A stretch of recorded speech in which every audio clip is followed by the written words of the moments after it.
Let's get you a complete lowdown on those presidential polls. Now, opposition candidate Mohamed Muizzu has emerged as the winner, securing the presidency in a second-round runoff against the incumbent Maldivian President Ibrahim Solih. This outcome could potentially signal a significant shift in the Maldives' foreign policy towards China, away from its traditional partner, India. Muizzu said, and I quote, "Today the people made a strong decision to win back the independence of the Maldives." Now, in a closely watched election, Mohamed Muizzu has won the presidential race with 54% of the votes, according to the Election Commission. His opponent, President Solih, could only manage to get 46% of the votes. The voter turnout was impressive, with approximately 85% of the 282,000 eligible voters participating in the polls. The Maldives saw voting take place across 187 islands.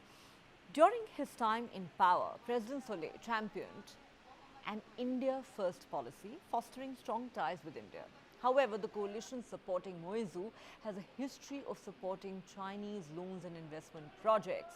The change in leadership may herald a closer relationship between the Maldives and China, a development that could have significant implications for the Indian Ocean region. Now, Muizzu has called on President Solih to release former President Abdullah Yameen, who has close ties to him and is currently serving an 11-year prison term for corruption and money laundering. Yameen's supporters argue that the charges against him were politically motivated. Indian Prime Minister Narendra Modi has congratulated President-elect Muizzu. In his message, Prime Minister Modi affirmed India's commitment to strengthening the long-standing India-Maldives bilateral relationship and enhancing overall cooperation in the Indian Ocean region. Now, here's something important to remember. India's relations with the Maldives went through a period of turmoil during Yameen's tenure. But there was a considerable thawing of relations under Solih. Now, in 2020, Maldives-India ties had to contend with what was called the India Out campaign that initially started as on-ground protests in the Maldives and later spread widely across social media platforms using the phrase with the related hashtag. The Maldives has long been under India's sphere of influence. Maintaining its presence there gives New Delhi the ability to monitor a key part of the Indian Ocean. China, with its rapidly expanding naval forces, would want access to such a strategically important location, something that India certainly would like to prevent. Beijing is also keen to protect its energy supplies from the Gulf, which pass through this route. Both Delhi and Beijing have given the Maldives hundreds of millions of dollars in the form of loans and grants for infrastructure and development projects. Strategically located in the Indian Ocean, the Maldives archipelago, comprising 1,200 coral islands, lies next to key shipping lanes which ensure uninterrupted energy supplies to countries like China, Japan and India. Now, since China started to send naval ships to the Indian Ocean about a decade ago and right up to the Gulf of Aden, in the name of anti-piracy operations, the Maldives' significance has in fact steadily grown and now is at the heart of international geopolitics in some ways. As the preeminent South Asian power and a net security provider in the Indian Ocean region, India needs to cooperate with the Maldives in security and defense sectors. China's massive economic presence in the Maldives is a major concern for India. With the country now said to owe 70% of its external aid to China, many believe that Yameen has done to the Maldives what Rajapaksa did to Sri Lanka. Of course, the question now is, what will the new president do to India-Maldives ties? All right, let's take this back to Sri. Sri, whatever happens politically in the Maldives is of great interest and concern to New Delhi for reasons that I have just outlined briefly. The fact that the new incumbent is somebody who's seen as having very close ties with China is not exactly, a dream scenario for New Delhi. How do you think this is likely to pan out? And how concerned do you think New Delhi is likely to be?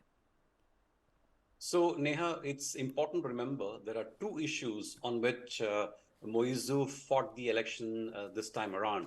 One was on the economic problems that Maldives is facing and the related corruption, which has been holding the country back. And number two is basically India's military presence, as he calls it, military presence. I'll explain that's actually not a military presence, but I'll explain that in a little bit. So the other thing to remember, Neha, is that Mr. Muizzu is the protege of Abdullah Yameen. So he was not even a contender. He was a wild card entrant in some sense into the presidential election, but he's now become the president. So the point is whether he can operate independently of Mr. Yameen will be the big question. And as you said, Mr. Yameen is basically the one who went pro-China. And when Solih came, he made it India first, right? He tilted the scales towards India. Under Muizzu, I think something different is going to happen because prior to 2018, when Abdullah Yameen was there, it was all about China. But things have changed since 2018 in some sense, and the most important thing is basically the presence of US in Maldives directly. So US has opened a mission in Malé, which will service the people of Malay in terms of visas and all the other issues. Until now, it was being serviced out of Sri Lanka.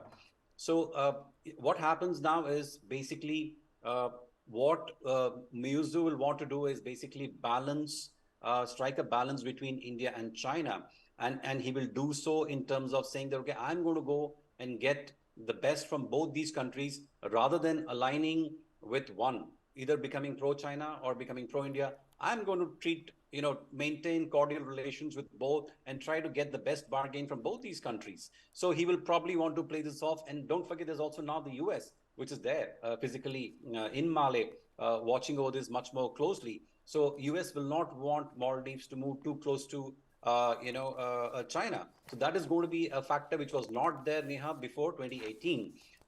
Now, coming to this whole point about India's so-called military presence, I think that is exaggerated, because what India has done is basically given Maldives a couple of helicopters, one aircraft for its Coast Guard, and I believe there are 75 people who have been deployed for the maintenance of this fleet. So now there is essentially not an army which has been deployed in Maldives. But anyway, that is what has been conveyed to the people of Maldives, and they have voted to bring this government into power. So I think for India, we will have to.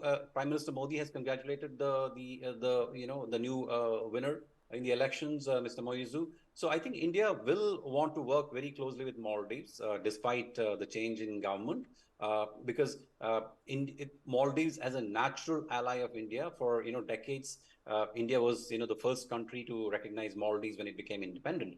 So India has very, very close ties, and I don't think Maldives will also want to go to a point where it antagonizes India completely, especially now that the US is present on ground. So it's going to be some sort of a balance between India and China, with the intention of maximizing the benefits for the people of Maldives, for the country of Maldives, which from a Maldivian perspective, Neha, is not really a bad thing.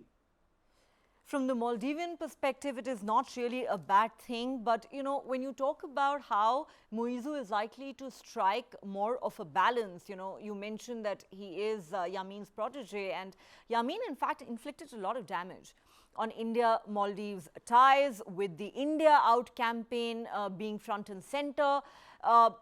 Yes, there is the American presence that you refer to, but how do you think going ahead India is likely to deal with the evolving scenario? Well, that is the million-dollar question, Neha, because as you know, everything is in a lot of flux. I mean, new events happen, and then the existing equation gets disturbed, and then we have to scramble to find a new kind of an equation, a way to deal with things. So I'm sure India would have already, thought about this. And I think India will anyway want to maintain its presence with the help of US in this region, and to make sure that China does not, build up some sort of an excessive presence in this market, despite the projects which are being executed under the Belt and Road Initiative. India is also helping build Maldivian infrastructure. So I think India will keep that pressure up. it will keep the assistance up so that it continues to have some sort of a say in Maldives. I don't think India is going to walk away from Maldives just because there's a pro-China, or at least a protege of a pro-China leader is now in power in Maldives, Neha. Well, the stakes couldn't be higher. On that note, Sri, as always, a pleasure having you on the show. Thank you so much for your perspective. Thank you for having me, Neha.